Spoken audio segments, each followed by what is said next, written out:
Нет, я, конечно, не была против, чтобы Андрюшенька с тобой встречался. Нужно же ему с кем-то развлекаться, пока он встретит достойную партию, чтобы жениться. Но ты однозначно не эта партия. Нам не нужны деревенские дурочки, готовые на все ради московской прописки. Вам, наверное, нужны избалованные дочки богатых москвичей, крикнула Яна. Начиная этот разговор, она старалась быть как можно вежливее и корректнее, но после ее слов Андрею о беременности в его комнату влетела его мать и, вытеснив сына из комнаты, заговорила надменным тоном. Яне вдруг стало все равно, что о ней подумают, и она тоже перестала стесняться в выражениях. «Пусть лучше избалованная, чем нищая», – отрезала презрительно Ольга Никодимовна. «В нашем роду не было и не будет всяких простолюдинов. В вашем роду вообще никого не будет. Вы всех уничтожаете своей злостью», – выкрикнула Яна и вылетела из квартиры некогда любимого мужчины. С Андреем Яна познакомилась на одном из студенческих праздников. Он оказался веселым и обаятельным молодым человеком. Как-то незаметно все закрутилось. И уже через месяц Яна не представляла, как все это время жила без него. Ей казалось, что Андрей испытывает к ней такие же чувства. Его мама благосклонно отнеслась к девушке, и та даже не задумывалась, что всего лишь временное развлечение для него. Их отношениям был год, когда Яна узнала, что беременна. Сначала она испугалась, а затем обрадовалась. У них с Андреем будет малыш.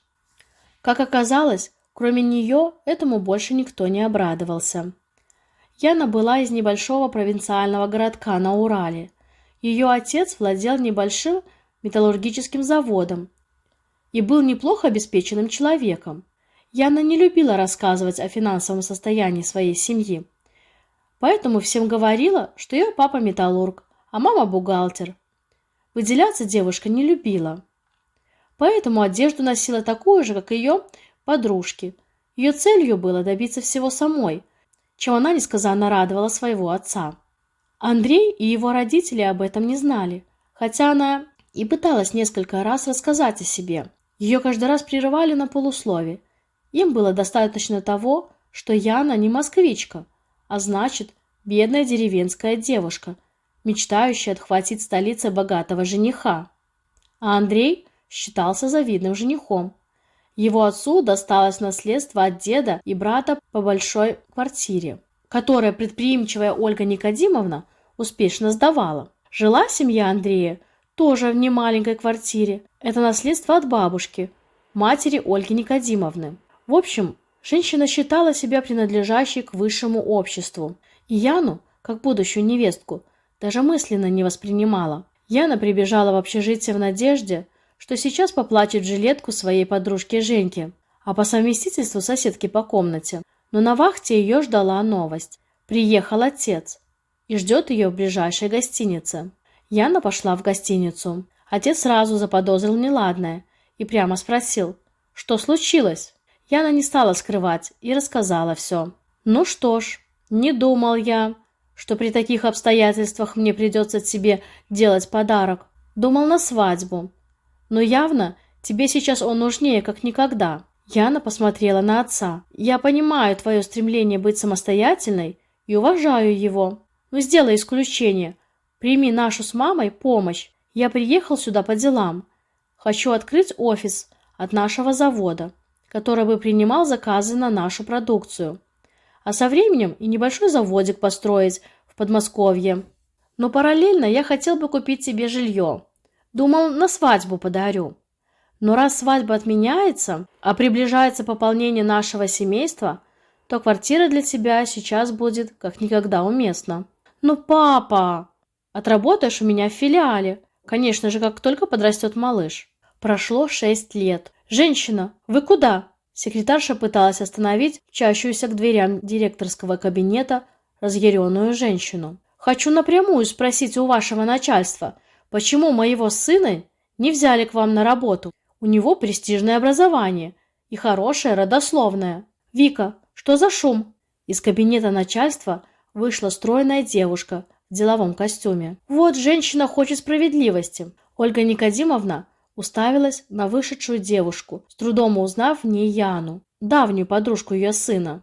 «Ах, и ты здесь? Это ты, шалава, напела руководству, чтобы не брали на работу моего Андрюшеньку? Тоже пойди для этого ноги раздвигала». Женщина кинулась в кабинет. Там никого не было. Она вышла и закричала: «Где ваш директор? Я хочу с ним увидеться». «Он как раз стоит перед вами», — Вика указала на Яну. Даже так ошеломленная, но не утратившая злобы, Ольга Никодимовна сказала: «Что ж, кем надо быть, чтобы получить место директора в одной из ведущих предприятий страны?» «Дочерью владельца», — холодно ответила Яна и повернулась к секретарше Вике. «Вызовите, пожалуйста, охрану, а то я чувствую, что эта дама добровольно не уберется. А мне мою машину. Опаздываю на утренник к дочери».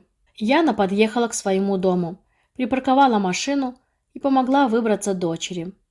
Вместе они направились к подъезду. У подъезда на лавочке сидел забитого вида мужчина.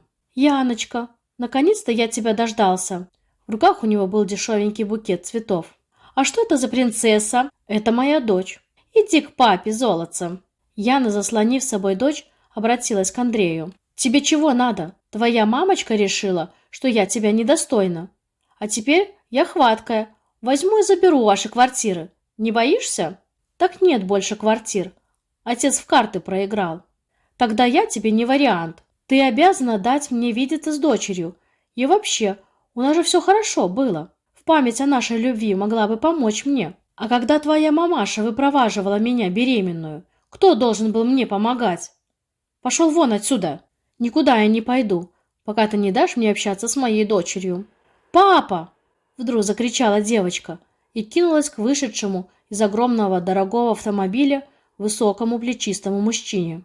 «Этот дядька говорит, что он мой папа!» Мужчина внимательно посмотрел на супругу, затем на Андрея. «Солнышко, этот дядя не в себе. Он, наверное, пьян или обезумел. Идите домой с мамой, я выпровожу этого дядьку». Когда за Яной и дочкой закрылась дверь, мужчина подошел к Андрею и тихо, но твердо произнес: «Это могла быть твоя дочь, если бы ты ее не бросил, еще не родившуюся. А сейчас вали отсюда, по добру, по здорову, иначе я тебя так накостыляю, что тебя родная мамочка не узнает, и ничего мне за это не будет. Это я тебе как юрист обещаю». Дорогие друзья, спасибо за время, проведенное со мной. Ставьте лайк и подписывайтесь на канал. Всегда рада видеть вас в новых видео.